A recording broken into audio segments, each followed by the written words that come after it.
اپنی آخرت کو یاد رکھتا ہے وہ دنیا کے ساتھ دل نہیں لگاتا، وہ اپنی موت کے لیے تیار ہوتا ہے، وہ اپنی آخرت کی فکر میں پریشان ہوتا ہے کہ میں نے مرنا ہے، اگر میں نے کوئی غیر شرعی کام کیا رب کی بارگاہ میں کون سا منہ لے کے جاؤں گا۔ تو بندہ مومن ہمیشہ اپنا احتساب کرتا ہے، گناہوں سے اپنے آپ کو بچاتا ہے، نیک اعمال کی کوشش کرتا ہے اور آخرت کی فکر کرتا ہے۔ جو میں نے آیت کریمہ تلاوت کی یہ بھی ہمیں یہی بتا رہی ہے۔ اللہ کریم نے ارشاد فرمایا یا ایھا الذین آمنوا اتقوا اللہ ولتنظر نفس ما قدمت لغد، اے ایمان والو اللہ تعالیٰ سے ڈرتے رہو اور ہر شخص دیکھے کہ آگے کیا بھیجا اس نے۔ واتقوا اللہ، اللہ سے ڈرتے رہا کرو۔ ان اللہ خبیر بما تعملون، بے شک اللہ خبردار ہے جو تم کر رہے ہو۔ تو یہ آیت کریمہ بھی ہمیں بتا رہی ہے، اللہ کریم کا حکم ہے ایمان والوں کو، اے ایمان والو ہر حال میں رب سے ڈرو، ہر حال میں پرہیزگار بن کے رہو، اور فرمایا وَلْتَنْظُرْ نَفْسٌ مَّا قَدَّمَتْ لِغَدٍ، تم میں سے ہر شخص کو یہ دیکھنا چاہیے، یہ غور کرنا چاہیے کہ وہ کل مرنے کے بعد کے لیے کیا بیچ رہا ہے، وہ آخرت کے لیے کیا نیک اعمال جمع کر رہا ہے، تو آخرت کی فکر کرنی چاہیے۔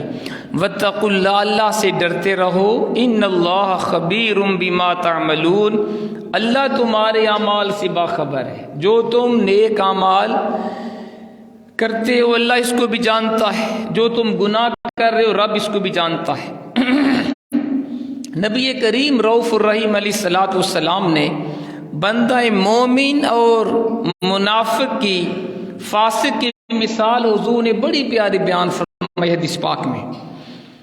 یہ وہ حدیث ہے جس کو امام بخاری صحیح بخاری کے اندر روایت فرماتے ہیں، نبی پاک علیہ الصلوۃ والسلام نے فرمایا ان المؤمن یرا ذنوبہ کانہ قاعد تحت جبل یخاف ان یقع علیہ وان الفاجر یرا ذنوبہ کذباب مر علی انفہ او کما قال، حضور فرماتے ہیں بے شک بندہ مومن اپنے گناہوں کو اس طرح دیکھتا ہے گویا وہ پہاڑ کے نیچے بیٹھا ہوا ہے اور وہ ڈرتا ہے یہ پہاڑ میرے اوپر گر نہ پڑے۔ کیا مطلب اس کا؟ اس حدیث کا مطلب یہ ہے کہ بندہ مومن جو ہوتا ہے وہ اپنے گناہوں کے اوپر دھیان رکھتا ہے اور اپنے گناہوں کی فکر میں ہوتا ہے، اور وہ اپنے گناہوں کو اتنا بڑا سمجھتا ہے جس طرح پہاڑ ہوتا ہے، وہ پہاڑ کی طرح اپنے گناہوں کو بڑا سمجھتا ہے، اور وہ اس بات کا خوف کرتا ہے کہ یہ پہاڑ، یہ گناہوں کا پہاڑ میرے اوپر گر نہ جائے۔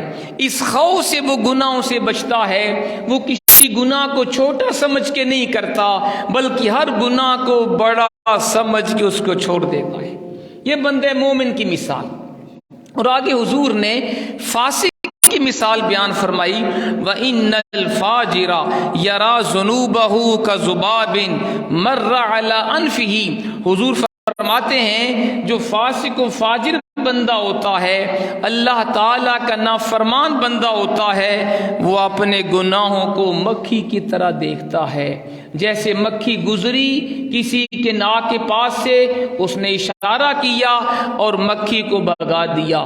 تو یہ فاسق کی مثال ہے، یہ فاجر کی مثال ہے، وہ بڑے سے بڑے گناہ کو بھی چھوٹا سمجھ کے کر لیتا ہے، وہ گناہوں سے ڈرتا نہیں ہے، خواہ وہ شراب کی صورت میں گناہ ہو، سود کی صورت میں گناہ ہو، خواہ وہ بدکاری کی صورت میں گناہ ہو، خواہ وہ جوے کی صورت میں گناہ ہو، خواہ وہ بے حیائی، بے پردگی اور جناب سود خوری اور قتل و غارت اور دہشت گردی، ملاوٹ، کسی قسم کا گناہ ہو، جو فاسق و فاجر بندہ ہوگا وہ گناہ کی فکر نہیں کرے گا، وہ کہے گا یہ جہان میٹھا، اگلا کس نے ڈٹھا، یہاں پہ عیش کر لو، مریں گے تو دیکھا جائے گا۔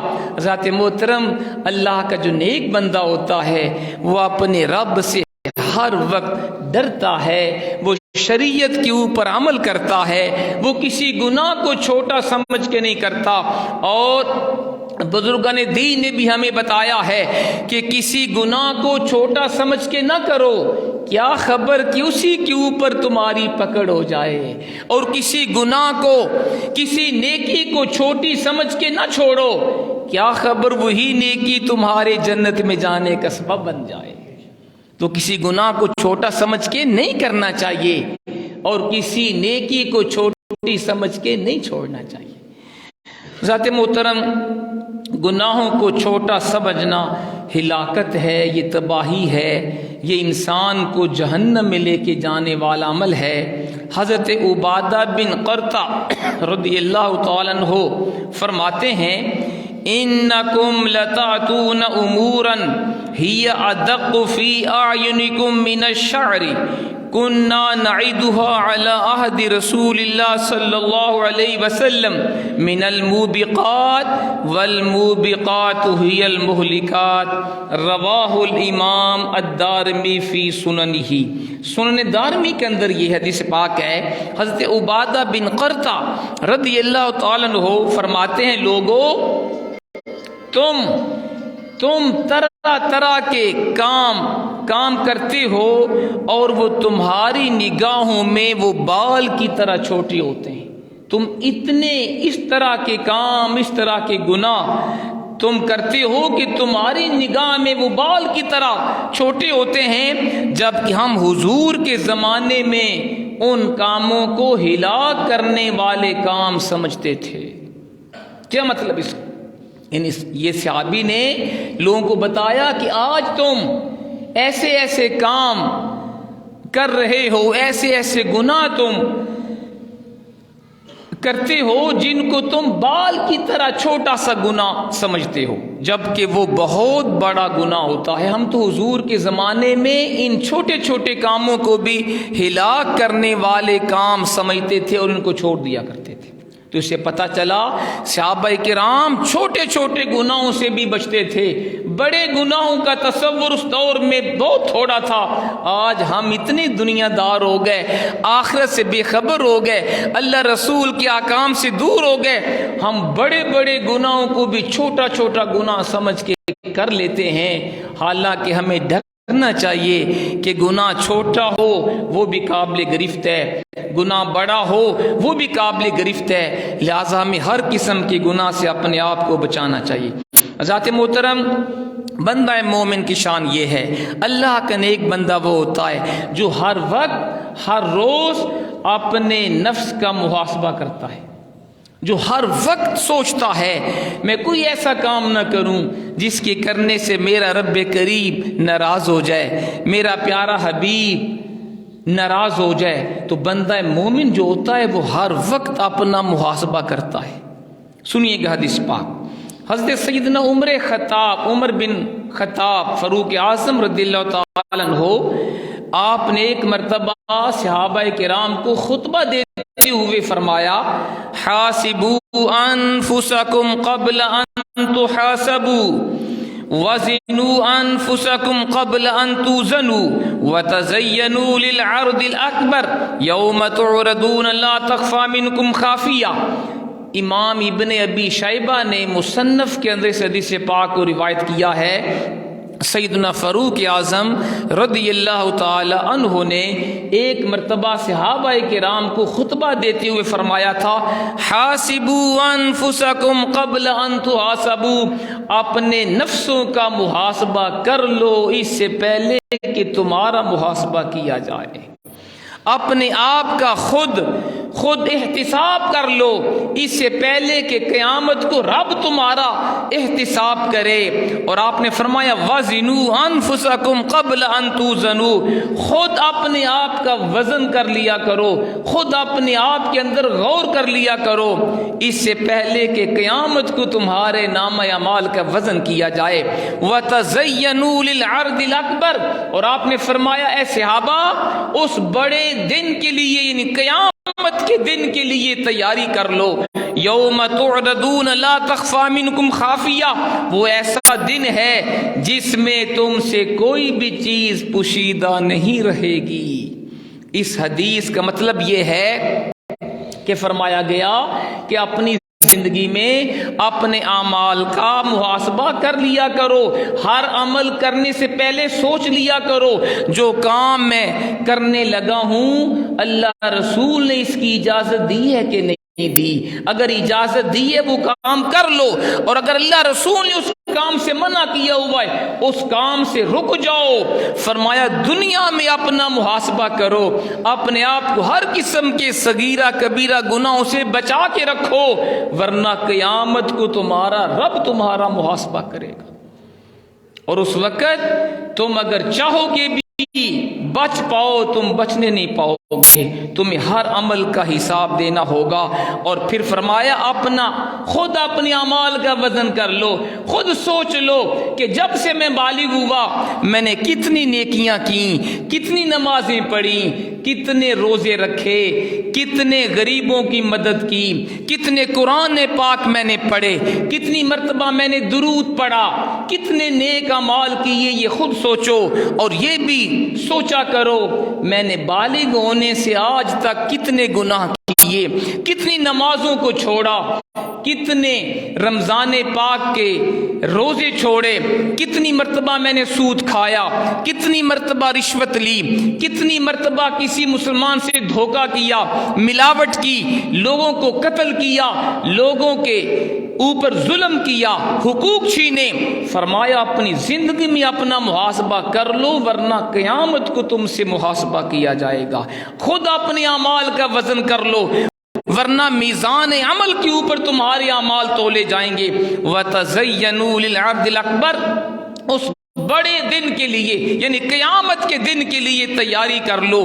وہ ایسا دن ہوگا کہ کوئی شے بھی کسی سے پوشیدہ نہیں ہوگی. اور قرآن پاک بیان فرما رہا ہے سورہ یاسین کے اندر، الْيَوْمَ نَخْتِمُ عَلَىٰ أَفْوَاهِهِمْ وَتُكَلِّمُنَا أَيْدِيهِمْ وَتَشْهَدُ أَرْجُلُهُمْ بِمَا كَانُوا يَكْسِبُونَ. آج ہم ان کے منہوں پر مہر لگا دیں گے، زبانیں گنگ ہو جائیں گی، ہاتھ بول کے کہیں گے یا اللہ اس بندے نے ہم سے یہ گناہ کیا، پاؤں بولیں گے یا اللہ اس نے ہم سے یہ گناہ کیا. یہ نہ سمجھا کرو کہ میں گناہ چھپ کے کر رہا ہوں، کوئی مجھے دیکھ نہیں رہا. جہاں کوئی نہیں دیکھتا رب کریم دیکھتا ہے، جہاں کوئی آپ کو جانتا نہیں یہ کرامن کاتبین جانتے بھی ہیں، لکھتے بھی ہیں. اللہ کریم نے ہر انسان کے کندھے پر 2 فرشتوں کی ڈیوٹی لگا دی ہے. قرآن بیان کرتا ہے کرامن کاتبین یعلمون ما تفعلون. 2 فرشتے ہر بندے کے کندھوں کے اوپر اللہ کریم نے اپوائنٹ کیے ہوئے ہیں، مقرر کیے ہوئے ہیں، وہ لکھتے ہیں جو تم کرتے ہو.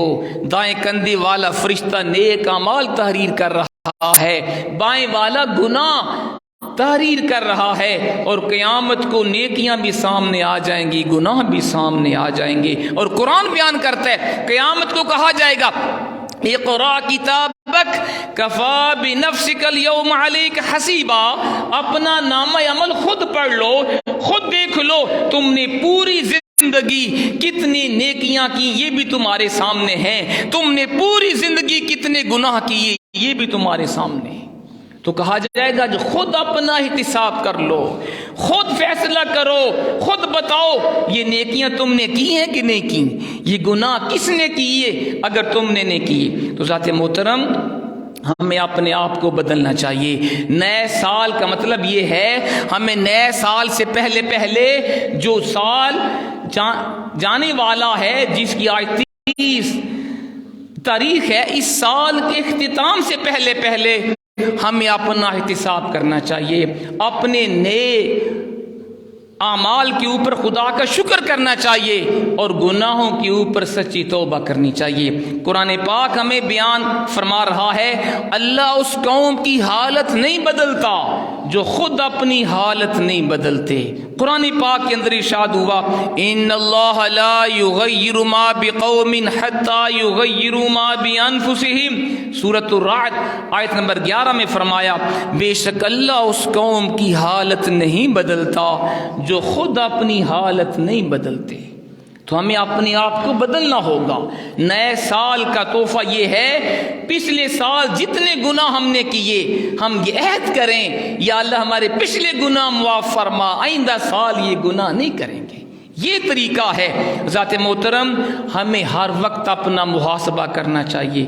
علماء کرام نے لکھا محاسبہ کا معنی کیا ہے کہ انسان سوچے کہ میں یہ کام کروں کہ نہ کروں، اگر وہ کام اچھا ہے وہ کام کرے، اچھا نہیں نہ کرے، اور جو گناہ ہوئے ان کے اوپر شرمندہ ہو، توبہ کرے اور کوشش کرے آئندہ مجھ سے رب کی نافرمانی نہ ہو۔ اس کو کہتے ہیں محاسبہ۔ محاسبہ کی علماء کرام نے 2 قسمیں لکھی ہیں۔ پہلی قسم ہے محاسبہ قبل العمل، کوئی عمل کرنے سے پہلے اپنا محاسبہ کرنا۔ کیا مطلب؟ کہ جب انسان کوئی بھی کام کرنے لگے تو سوچ لے جو کام میں کرنے لگا ہوں قرآن و سنت میں جائز ہے کہ نہیں، اللہ رسول نے مجھے یہ کام کرنے کی اجازت دی ہے کہ نہیں۔ اگر وہ کام جائز ہے بے شک وہ کام انسان کر لے، اور اگر وہ کام منع ہے اس کام سے رک جائے۔ یہ ہے محاسبہ قبل العمل۔ مثلا سود کھانے سے پہلے بندہ سوچ لے کہ سود کھانا حرام ہے، سود سے انسان رک جائے، یہ محاسبہ قبل العمل ہے۔ بدکاری سے پہلے سوچے بدکاری حرام ہے، بدکاری نہ کرے، یہ محاسبہ قبل العمل ہے۔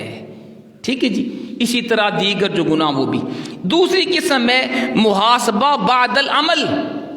اگر انسان سے گناہ ہو جائے اس کے بعد اپنا محاسبہ کیسے کرے۔ مثلا کسی بندے نے سود کھا لیا، پتہ چلا یہ تو بہت بڑا جرم کیا میں نے، کیونکہ سود کو قرآن و سنت نے حرام قرار دیا ہے، اور قرآن پاک اور حدیث کے اندر بڑے سخت احکام آئے۔ قرآن کا فَإِن لَّمْ تَفْعَلُوا فَأْذَنُوا بِحَرْبٍ مِّنَ اللَّهِ وَرَسُولِهِ، اگر تم سود سے باز نہیں آؤ گے سن لو اللہ اس کا رسول تم سے اعلان جنگ کر رہا ہے۔ تو تمہارے اندر طاقت ہے کہ تم اللہ کے اعلان جنگ کو قبول کر سکو؟ اتنی سخت وعید ہے۔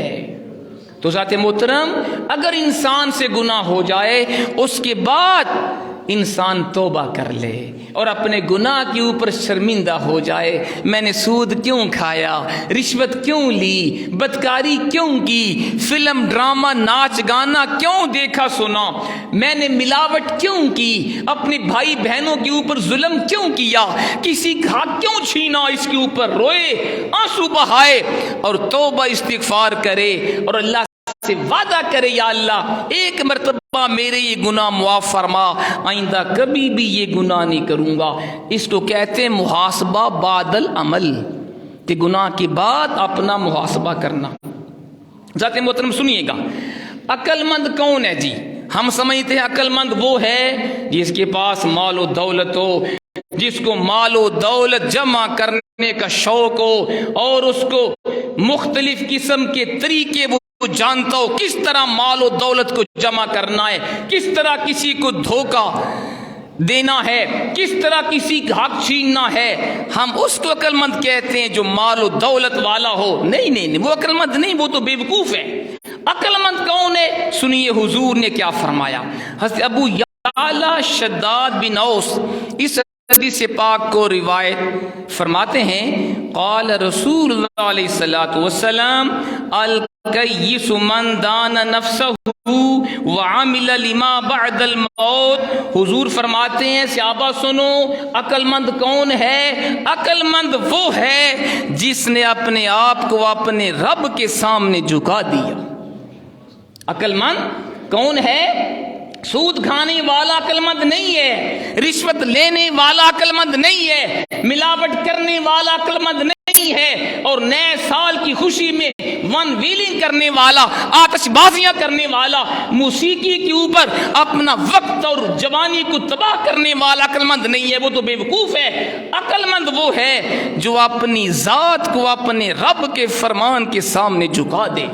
عقل مند وہ ہے جو اپنی زندگی میں اپنا محاسبہ کرے۔ وعامل لما بعد الموت، حضور فرماتے ہیں عقل مند وہ ہے جو اپنی زندگی میں موت کے لیے عمل کرے، زندگی میں ایسے اچھے کام کرے جن کا ثواب اسے مرنے کے بعد ملے، وہ عقل مند ہے۔ اور آگے حضور نے فرمایا والعاجز من اتبع نفسه هواها ثم تمنى على اللہ۔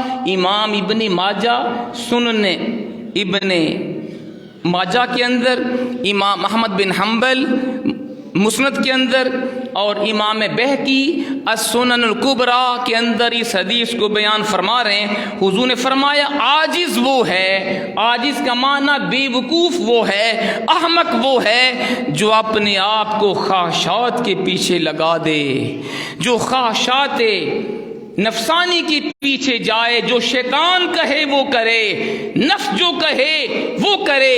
فرمایا وہ احمق ہے کہ جو گناہ بھی کرے اور اللہ کے بارے میں بخشش کی امید بھی رکھے، وہ عقل مند نہیں، وہ بے وقوف ہے۔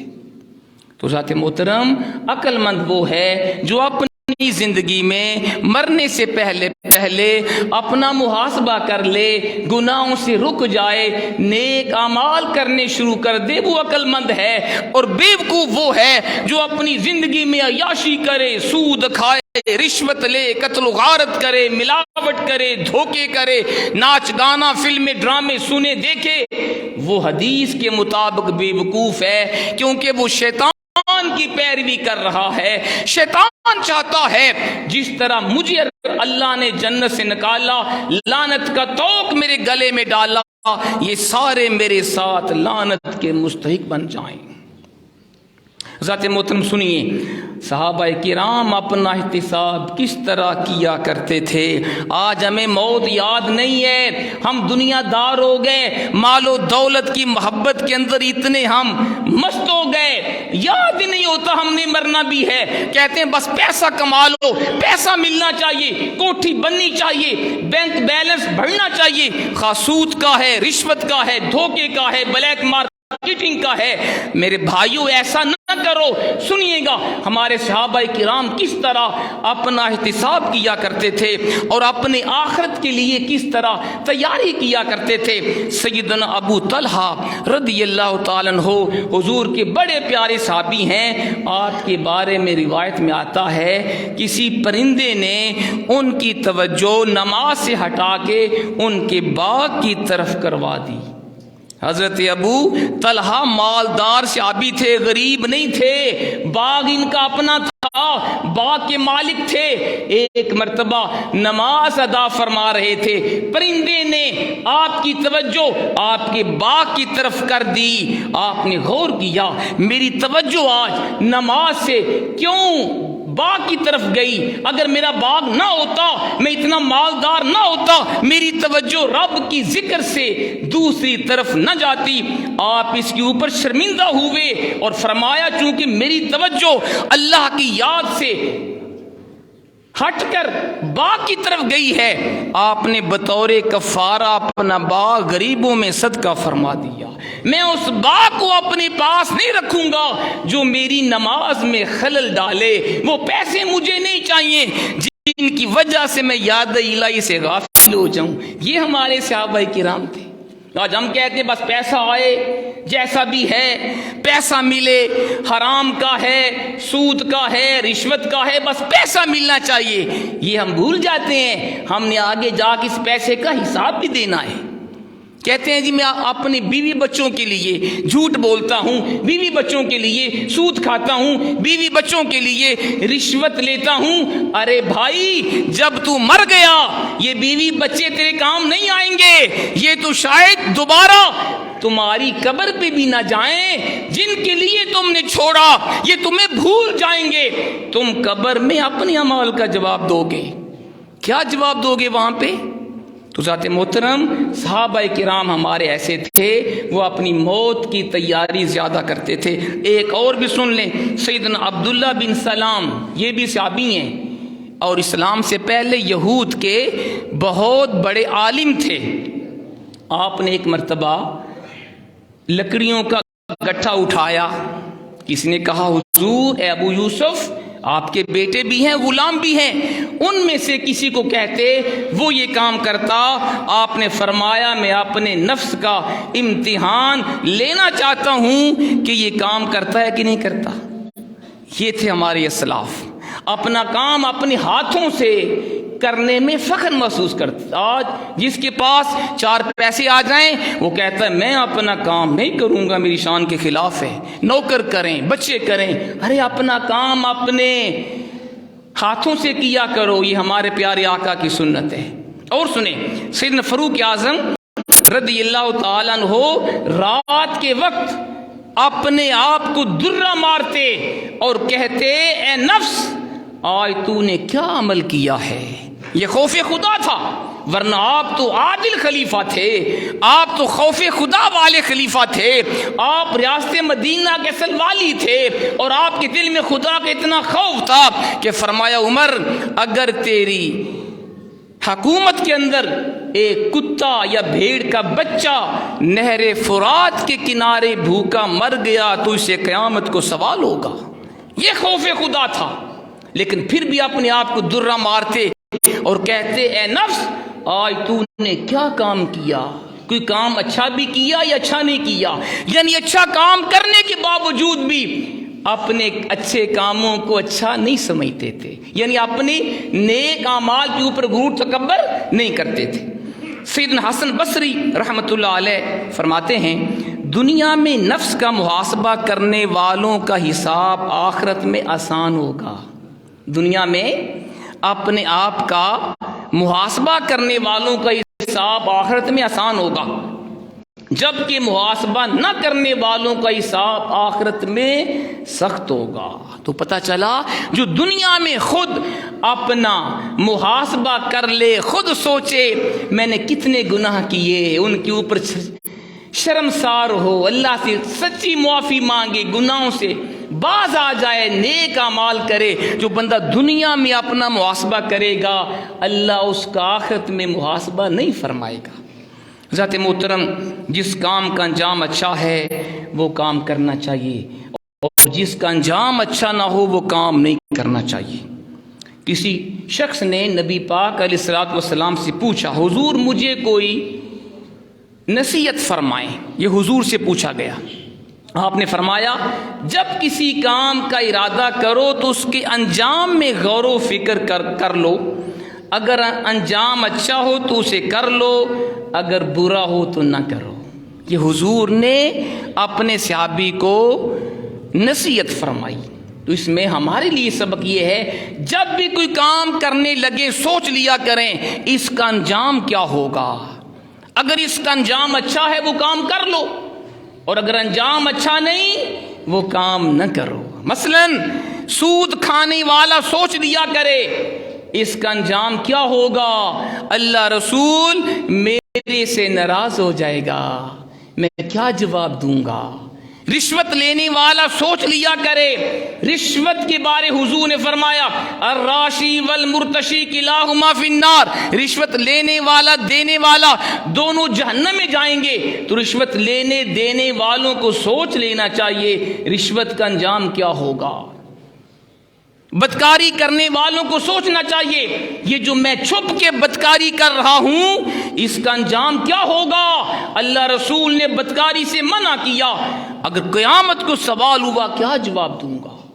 تو جس کام کا انجام اچھا نہ ہو وہ کام نہیں کرنا چاہیے، اور جس کا انجام اچھا ہے وہ کام کرنا چاہیے۔ نفس کو محاسبے کی عادت ڈالنے کا بہترین طریقہ یہ ہے کہ روزانہ بندہ ایک وقت فکس کر لے، اس کے اوپر بندہ روزانہ اپنا احتساب کرے۔ مثلا رات کو سونے سے پہلے ہر مسلمان کو اپنا احتساب کرنا چاہیے، آج صبح سے لے کر اب تک میں نے کتنے نیک اعمال کیے، کتنے گناہ کیے۔ جو نیک اعمال میں نے کیے اس کے اوپر مجھے خدا کا شکر کرنا چاہیے، جو گناہ کیے اس کے اوپر مجھے شرمندہ ہونا چاہیے اور سچی توبہ کرنی چاہیے اور آئندہ گناہ نہ کرنے کا پکا وعدہ کرنا چاہیے۔ یہ بہترین طریقہ ہے اپنا احتساب کرنے کا۔ حضرت سیدنا سفیان بن عیینہ رحمہ اللہ اپنی گفتگو میں اکثر ایک شعر سے مثال دیا کرتے تھے، اس کا ترجمہ یہ ہے، جب انسان غور و فکر کرتا ہے تو اسے ہر شے سے عبرت حاصل ہوتی ہے۔ جب بندہ غور و فکر کرنے کا عادی ہو جائے، ہر کام کے اندر سوچے، تو بندہ اس سے سبق سیکھتا ہے۔ مثلا کسی معذور کو بندہ دیکھے، اس کا مذاق نہ اڑائے، خدا کا شکر کرے کہ رب نے مجھے اس طرح معذور پیدا نہیں کیا۔ کسی غریب کو دیکھو، ہنسو نہیں، ظلم نہ کرو، خدا کا شکر کرو، اللہ نے آپ کو اس طرح غریب نہیں بنایا۔ کسی بیمار کو دیکھو، طنز نہ کرو، خدا کا شکر کرو، رب نے آپ کو تندرستی کی نعمت دی ہے۔ ہر شے کو دیکھ کر سبق سیکھنا چاہیے۔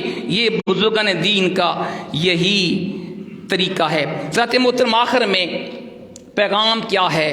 آج کی تقریر کا پیغام یہ ہے کہ آج 30 دسمبر ہے، کل ہی سال کا آخری دن ہوگا اور پرسوں اتوار کو نئے سال کا آغاز ہوگا۔ ہمیں اس سال کے آخر کو کس طرح منانا چاہیے اور اگلے سال کے شروع کا ہمیں کس طرح استقبال کرنا چاہیے؟ تو خلاصہ یہی ہے، ہمیں اس سال کے آخر میں اللہ کی بارگاہ میں سچی توبہ کرنی چاہیے۔ پورے سال میں ہر بندہ سوچے، پورا سال میں نے کتنے گناہ کیے، کتنے نیکیاں کی، جو نیکیاں ہوئیں اس پہ خدا کا شکر کریں، جو گناہ ہوئے اس کے اوپر شرمندہ ہوں، اللہ کی بارگاہ میں سچی توبہ کریں، یا اللہ یہ مجھ سے قصور ہوئے، اپنے حبیب کے صدقے معاف فرما، آئندہ مجھے گناہوں سے بچا۔ یہ طریقہ نہیں ہے کہ آپ رات کو آتش بازی کریں، اپنا پیسہ بھی ضائع کریں اور جناب موسیقی کا بندوبست کریں، گانے باجے کی آواز اتنی اونچی ہو کہ ساتھ والے بھی پریشان ہو جائیں۔ یہ حرام کام ہے، موسیقی سننا بھی حرام، گانا باجا سننا اہتمام کرنا بھی حرام، اور آتش بازی کرنا فضول خرچی ہے۔ اور قرآن کہتا ہے وَلَا تُبَذِّرْ تَبْذِيرًا، فضول خرچی نہ کرو، ان المبذرین کانوا اخوان الشیاطین، بے شک فضول خرچی کرنے والے شیطانوں کے بھائی ہیں۔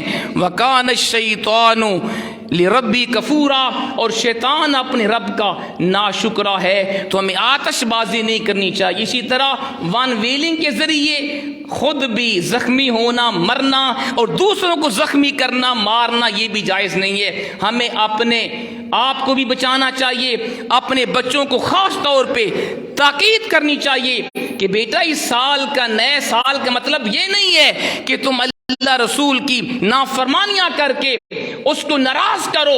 ون ویلنگ نہ کی جائے، کیونکہ کئی ایسے واقعات ہوئے، ون ویلنگ کرنے والا بھی موت کی آغوش میں چلا گیا، معذور ہو گیا، زخمی ہو گیا، اور کئیوں کو اس نے زخمی کیا۔ یہ چیز بھی اسلام میں جائز نہیں ہے۔ رقص و سرود بھی نہ ہو، ناچ گانا بھی نہ ہو، کیا ہو؟ پھر ہم کس طرح نئے سال کو ویلکم کہیں؟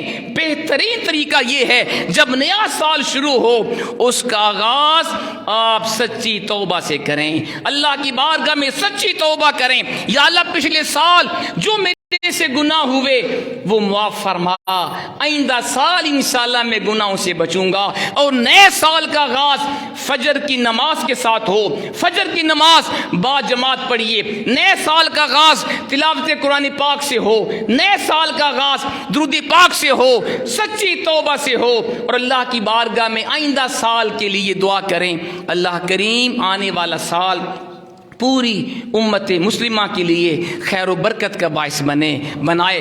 رب کریم پچھلا سال جو ہم سے گناہ ہوئے اللہ معاف فرمائے، جو ہم نے نیک اعمال کی اللہ ان کو قبول فرمائے، اور آئندہ ہمیں پورا سال بلکہ پوری عمر نیک اعمال کی توفیق عطا فرمائے۔ وما علینا الا البلاغ۔